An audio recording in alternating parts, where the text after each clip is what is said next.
Hello and welcome back to Skyrim once again. It's high time we take a look at the second of my two long-planned Skyrim videos. I kept these two under wraps for years because I wanted to have at least a sizable audience so that my words wouldn't fall on deaf ears. I suppose that Windhelm's removed arena, the pit, is one of Skyrim's most famous and well-known pieces of removed content. Here is the first thing I'm gonna mention though. You won't find me referring to this place as the Windhelm pit, because it was never called that. It's just one of those cases of lazy research turned into widespread misinformation. But what was the pit to begin with? Well, to me that's a very special question, because I will 100% give you a different answer than most. To me, the pit is what basically introduced me to both Skyrim and my interest in cut content. How is that, I hear you asking? Well, back in what I think was 2012, I was a 12-year-old kid over at my best friend's house. He showed me this game in a series he liked, one I had never heard from, The Elder Scrolls V Skyrim. One of the first things he showed me in-game was the city of Windhelm, and he showed me some console commands. At this point, he had asked me to look up some commands to spawn items and NPCs, and at some point I encountered these unused arena NPCs that were meant for Windhelm. Keep in mind, this was around 2012, so any information about them, besides their name and the fact they were unused, was basically non-existent. And with that, I had been exposed to these NPCs completely at random, but I never forgot about them. Maybe you think my story sounds far-fetched, but as you should know, I'm not really a fan of making stuff up just for the sake of it. So now a more objective answer.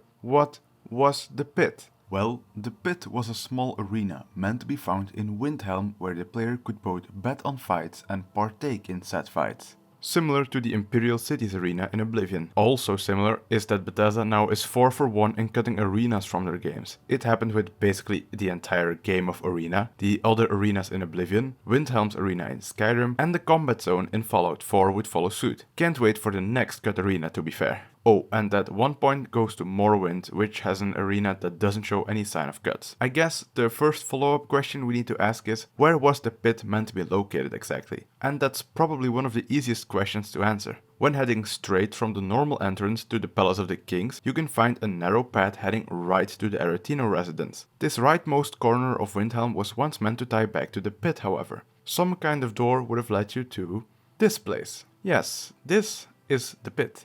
Or at least the Spectators side of the pit. As you can see, this cell is almost finished and mostly intact. We've got some missing textures on the walls, the doors lead to nowhere, this cage door opens the wrong way, and these NPCs, well, I'll tackle those in a bit. But yeah, this whole cell is still just sitting there in the files, and I've always liked the vibe of it. It's decorated very sparsely, which enhances the downtrodden and desperate feeling of it all. Cyrodiil, this ain't. This is in no way a grandiose spectacle. There is some other interesting stuff going on here, but I'll also tackle that in a bit. First, let me say this.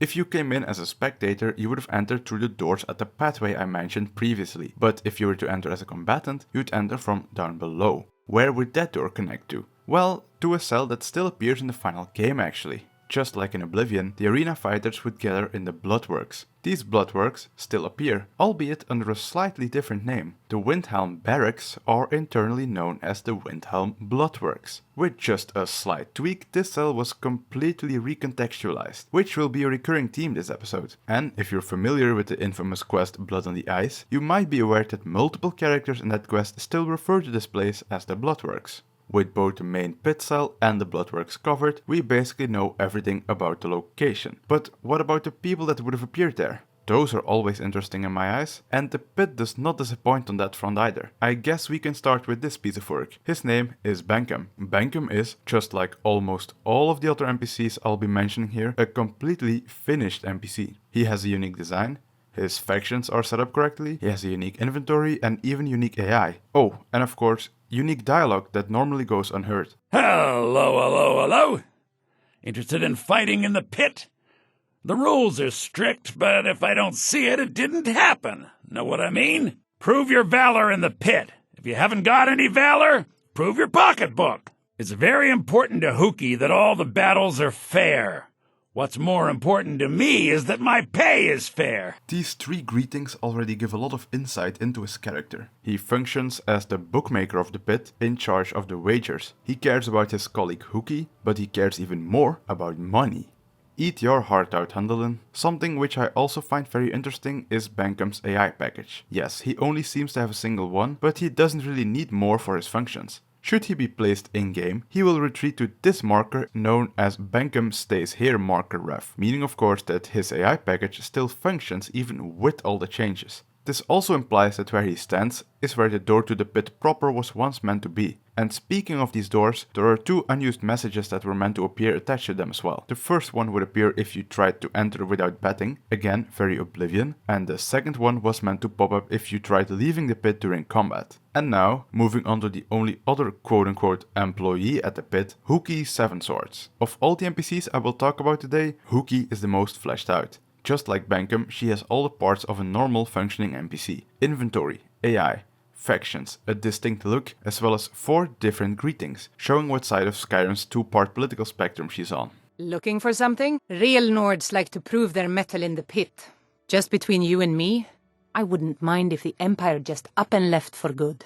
I'd love to get one of those Imperial weasels under my boot. That's once again some nice characterization. And with the employees out of the way, let's take a look at the fighters of the pit. We have 3 varieties to choose from. The first fighter is a Dwarfin, a wood elf archer. He only has a single line of remaining dialogue.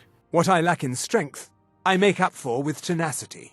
And he was meant to always be shooting a certain target in the Bloodworks. But an actual target isn't specified by the package, so it never actually functions. The second fighter is Liesel. She's a Nord woman that would have fought with an iron battle axe. She has 3 remaining greetings. Stand away from me, or I'll crack you like an egg. What are you looking at? Scared of strong women? You look mighty tasty. Better not stick around for supper. And she also has a simple schedule consisting of 2 AI packages, one that would have let her sleep, and another that would have kept her training in the Bloodworks. This second package is actually a generic one which she shares with the third fighter, Brond. Now Brond here is quite interesting. Yes, I know, that means nothing coming from me, but he's the most fleshed out character of all the fighters for a start. He also has 6 remaining greetings. There's 2 kinds of pit fighters. Good ones and dead ones. Steel, barehanded, armor, naked. It's all fighting. I can kill you with a weapon or by myself. No difference. I've been a lot of things in my life.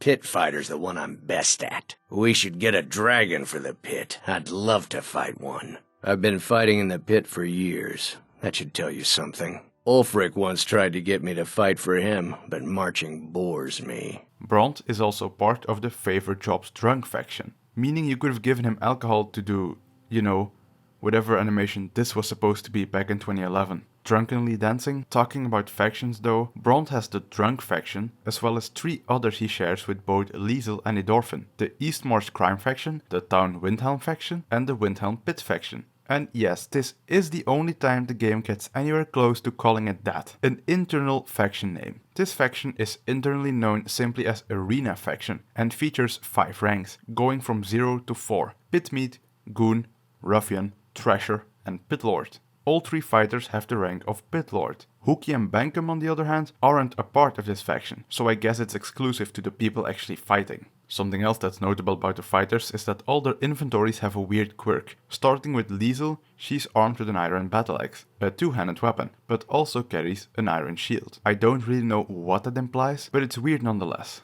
Yet it only gets weirder with the Dwarfin, who carries an iron sword, a hunting bow, and 200 iron arrows. Yeah, if he was present in the game, I feel like he would have been toast if you played as an archer in your playthrough. This oddity, however, pales in comparison with Bronze, as he is armed with an imperial bow, 30 steel arrows, a steel greatsword, and a thrice-damned dragonblade shield. Yeah, that's definitely a choice made by Bethesda. As far as I know, that would have made him one of the most noteworthy NPCs in the whole base game loot-wise, especially since he isn't leveled. Instead, he's just a level 4 static NPC, just like your average townsfolk. Everyone I've talked about so far is actually a static level 4 NPC. I don't know if that was meant to be the case had these NPCs made it into the final game, but it is what it is. Now, that were all the uniquely named NPCs tied to the pit, but we've got some others as well. For example, these weird looking guys you will encounter in the actual pit. Who are they? Well, they are all generic pit fans. There are 12 different people under this name. 3 male Nords, 3 female Nords, 1 male Imperial, 2 male Argonians, 1 male Dark Elf, and 2 female Dark Elves. The only thing that's really notable about them is that they all share a package called Windhelm Pit Fan Cheer. As you could have expected, this package isn't actually set up to make them cheer under any circumstances, so you'll never see that happen. And I don't know how obvious this was to you, but it's quite clear that these pit fans are nothing more than placeholder characters.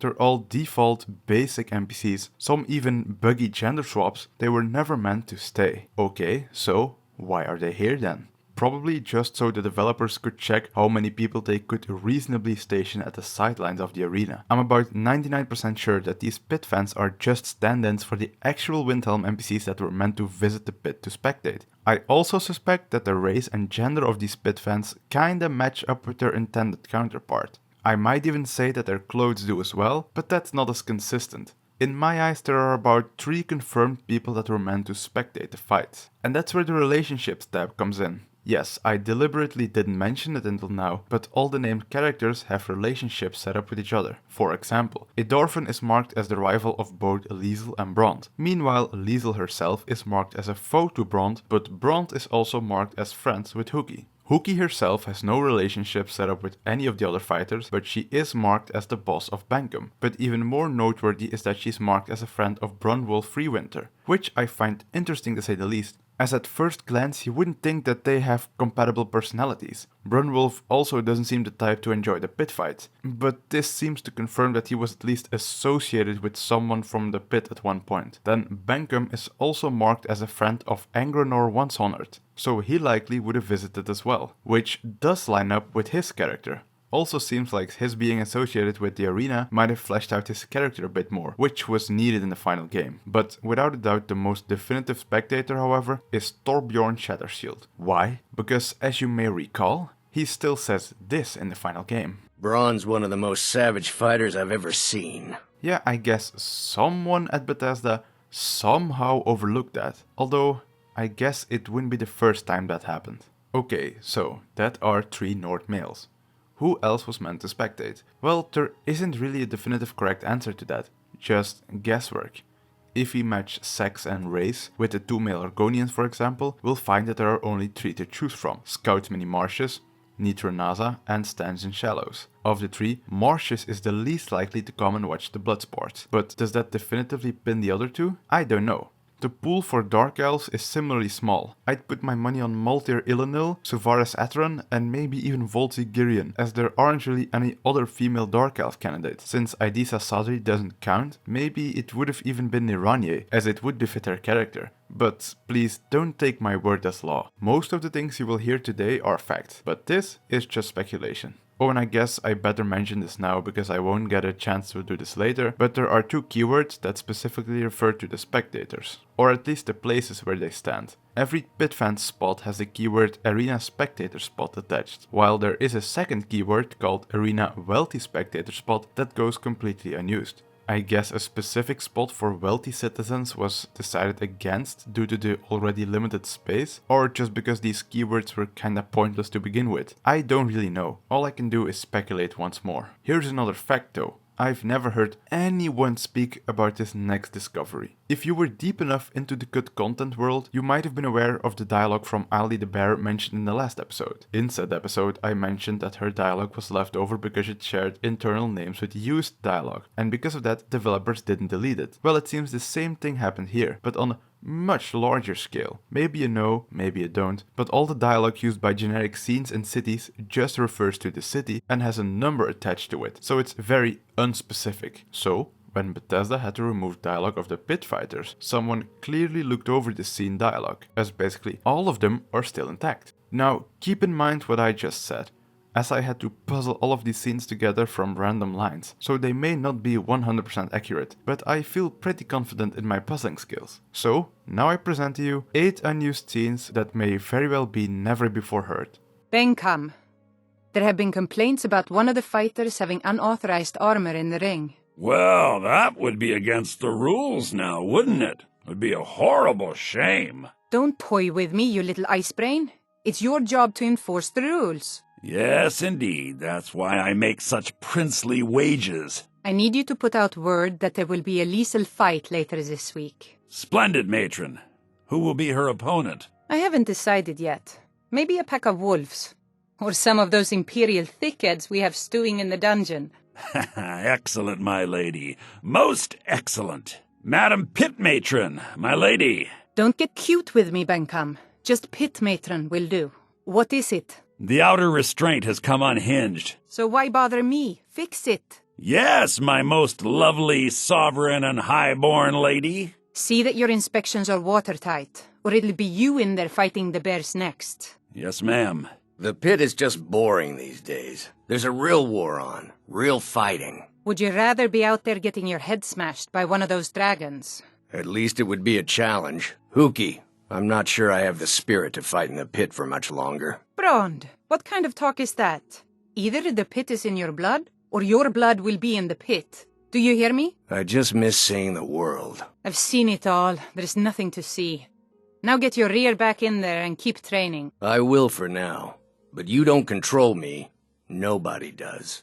And someday, I'll move on. You ready for tomorrow's fight, my large strapping meat of a man? I'm always ready, Hookie. But I am not yours. You let me know if you ever change your mind on that.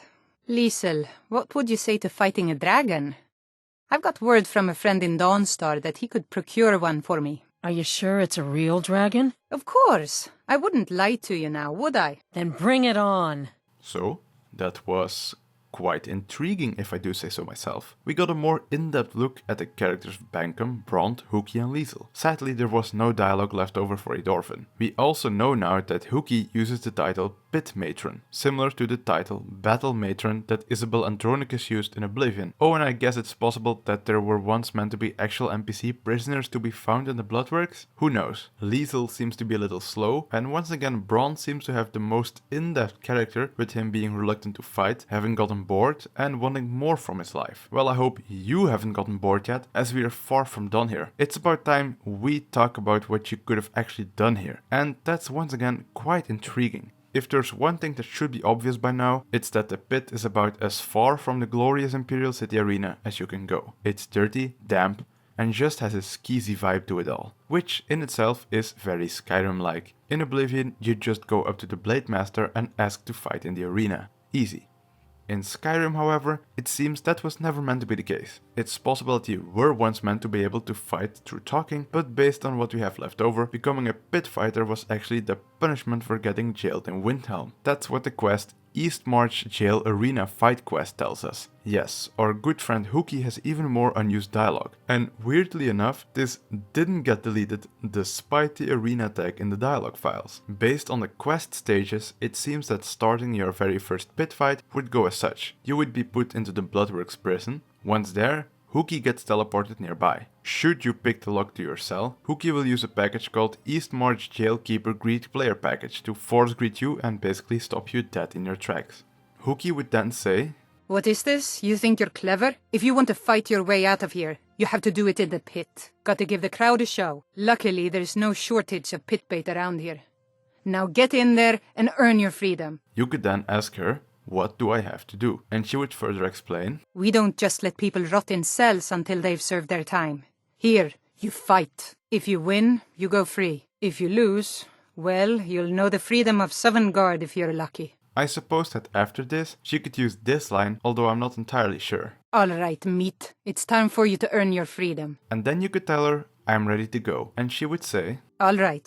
Head to the pit when you think you're ready." And now we're kinda just in the dark again, as dialogue from this point onwards becomes very scarce. But of course there's just enough to continue. Your quest would progress to stage 20 at this point, at which point the real quest actually kicks in. This being Arena Combat Quest 00 Jail Fight. According to this quest, in order to win your freedom, you would have to defeat a singular opponent. The last quote-unquote unique NPC died in the pit, which I haven't mentioned yet, the one and only fellow prisoner. Yeah, beat a fellow prisoner. That's all. The fellow prisoner is just a generic bandit boss in basically every way besides their name and their inventory. The prisoner is equipped with an iron shield and an iron sword, and they also carry a lockpick. Notable is the fact that they don't have any outfit assigned, but I don't think they were meant to fight naked. I guess they were just meant to wear the standard prisoner's attire, but someone just forgot to add it. The existence of this NPC also brings up another interesting point though. What was the player supposed to fight with? Well, the aptly named Arena script, which is the head honcho of all scripts relating to the location and the fight, makes mention of a loner sword and a loner shield. So I suppose the player was meant to get some random equipment at the start of each match. But besides this script, there's never any other mention of these items or how exactly they would have leveled with the player if they were even meant to do so at all. And that seems to be it. With a fellow prisoner slain, you would regain your freedom. But what with the rest of the fight? Well, they were certainly meant to happen, but I don't quite know under which circumstances. All of Hoogie's relevant dialogue was either never recorded or simply deleted, so I'll have to go on what little info I have. The first subsequent fight quest is known as Arena Combat Quest 01 Skeevers. It would have pitted the player against, don't act surprised now, 7 Skeevers. The next quest would pit the player against 6 wolves, then 1 giant frostbite spider, and then it would be the first pit fight against another NPC. But don't get your hopes up, they're just another generic bandit basically. Yes, for all intents and purposes this is actually yet another unused NPC. Internally they're called level NPC arena opponent, as they're just another random bandit boss, without their usual factions. The only other difference is that there's a message called arena combat name that causes their name to appear as pit fighter, rather than just a generic bandit name. The next fight would pit the player against the leveled bear, then a saber cat. Then I feel there's a massive difficulty increase as the player now has to face 4 leveled chorus. I guess it would have some fairness to the player as the chorus would only get released in 3 waves, which is what I assume the point of these cages is in the arena itself. They would only open and release the second wave of enemies once the first wave was slain. This is why some enemies have these keywords attached. After the chorus we would once again battle a singular enemy, the troll, then another battle against generic pit fighters. This time there would be 2 instead of 1. I should also note that the internal name of these quests refer to the levels these NPCs are supposed to be leveled with the player, except that totally isn't how they are leveled at all. So I don't know if they were meant to be leveled differently had they been finished, or maybe it was a tweak done before the cut, but I guess we don't know that without the developer chiming in. Then the next fight would be a giant, then 2 pit fighters again, then an ice raid, and then finally 3 pit fighters. And that's all she wrote. Huh. Yeah, that's really all there is about the battles. But before I completely close the book on them, let's look at the related script once more. So in the arena script we can find some more interesting things that aren't seen or mentioned anywhere else. For example, the loner sword and shield that I previously mentioned, but there's also some funny internal stuff, like this value for the player knowing info being called player got the skinny. Then there's this bit of code that refers to the player's rank. You start out as pit meat. There's also some more code in here that refers to making wagers. But the most interesting bit to me is this part where it makes mention to the possible options, those being tough animals, easy animals, people, or exotic. These wager fights were meant to be a whole separate quest too, basically just spawning a generic pit fighter, with the rest of the code not existing. It also seems like you could do 13 consecutive wagers, at which point Bankum likely would have told you to take a hike and you would need to wait a day. And that's basically all the really noteworthy stuff in the script, besides the 40 plus times there's a debug prompt thrown in there. It seems like they were testing a lot with this script before it was dropped and all. But thinking back to Bankum, one of his lines almost implies that you could join up with him. And well, yeah, that just popped in my mind, just to confuse me because there are no traces of anything like that to be found in the files. Weird. I guess I should also mention that moving the crowd was also meant to happen via a separate quest, but seeing as that wasn't ever completed, you can already guess why it slipped my mind. But there is something that most certainly didn't slip my mind. Possibly the most interesting thing about this whole place to begin with. Its ties to the Dark Brotherhood questline. Yeah, if you were unfazed by my info up until this point, then maybe now I can really inform you of some real hidden info.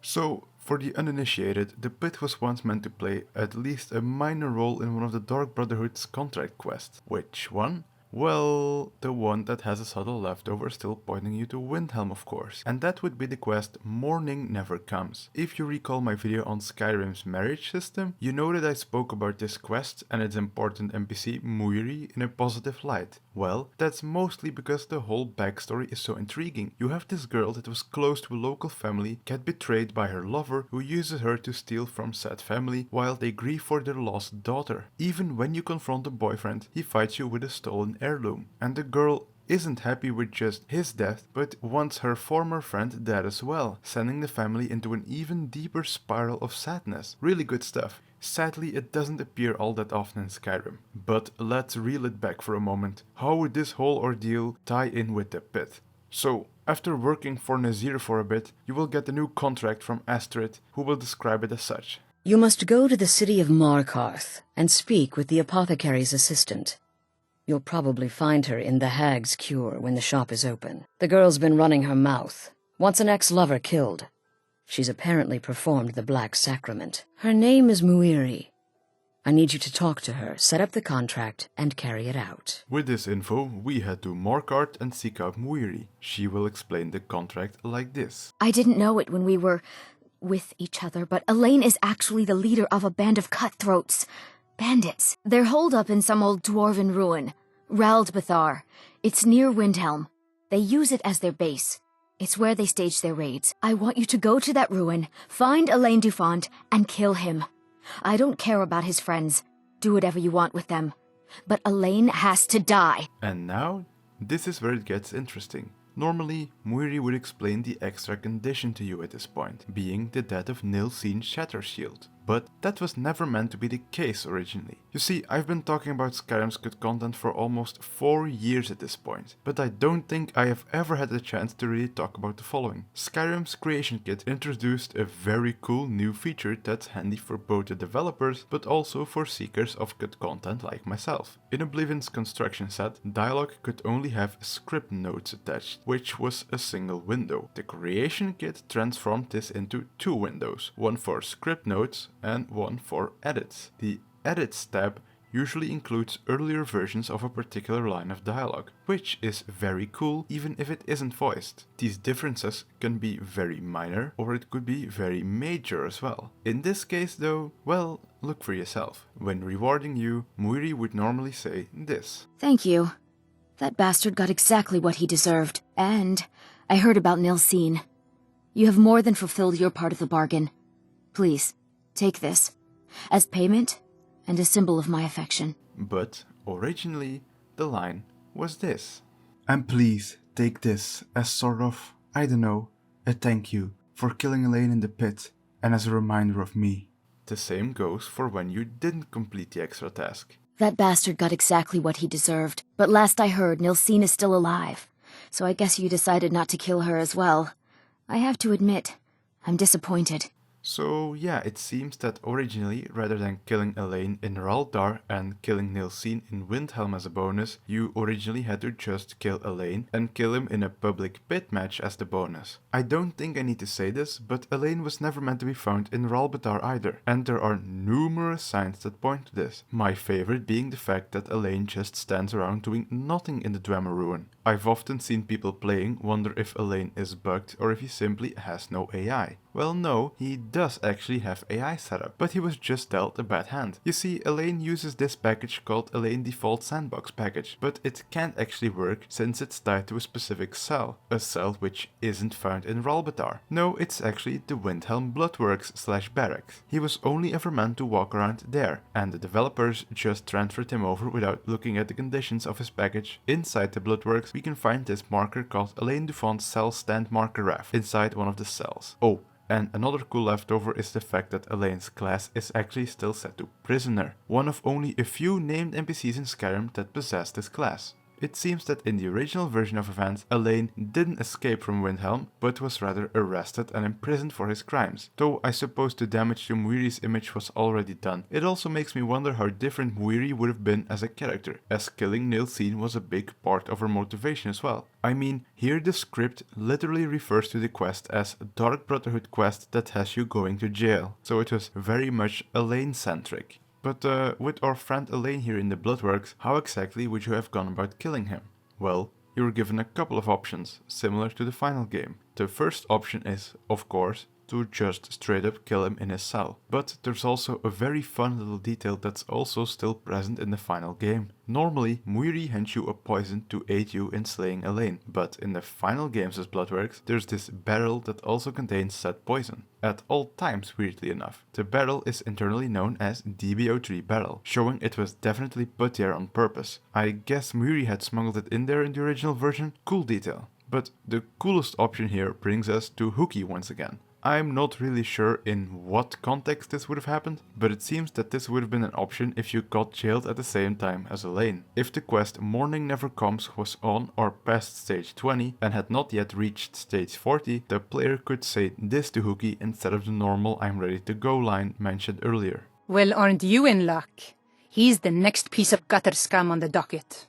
Between you and me, I hope you cleave his arrogant head open. The lines also have a note attached mentioning poison and objective 35. That objective doesn't exist, and the quest stages I mentioned were likely rewritten as those still exist, but mention nothing of the earlier iteration. And that brings us to our final leftover, the dialogue Elaine would have used. It's exactly the same dialogue that he still uses in the final game, albeit that it was taken completely out of context there. His lines are still kept in a branch called DB03 Elaine Pit Taunt branch, and I suppose these would have been used when he force greeted you during the match itself. Ha! My opponent is so paralyzed with terror, no words will come. Let's be done with it then. A joke? Elaine Dufont, a joke? I am a king on my throne, and you, my friend, you will die slowly and painfully. Moiri? Moiri? So what, you're the cow's champion? Now that is rich. Well then, champion, let's get this over with! It's crazy that these lines work as well as they do out of context, as they're actually really specific. I mean, the lines are even delivered as if you was yelling into a crowd. So we gotta give props to Bethesda. Nice cover up there. But I just had to break the illusion someday. Elaine was also meant to get an iron sword and an iron shield during the fight. He uses a package that keeps him put and then another one to make him keep fighting. I suppose that also means that Aegisbane didn't exist until much later. And with Elaine Dufont slain, that brings us to the end of this mystery. Well, mostly I guess.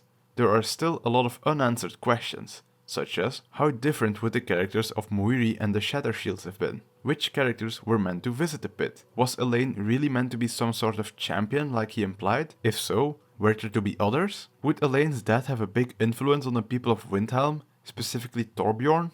What even was the point of this quest? Would fighting in the pit really only reward gold after winning your freedom? If not, what were the perks? Were Elaine and the others meant to be static level 4 NPCs forever? How far along did this whole place really get before being cut? And what was the reason for it in the first place? Just time constraints? There are 2 empty mentions of an announcer for the pit. What was their deal? Were they just meant to be a disembodied voice, like in Oblivion? Or were they meant to exist as an NPC? What about them? Should I have looked at this folder with early Windhelm assets to get more info? Would anyone have even known about that folder if I had not brought it up just now?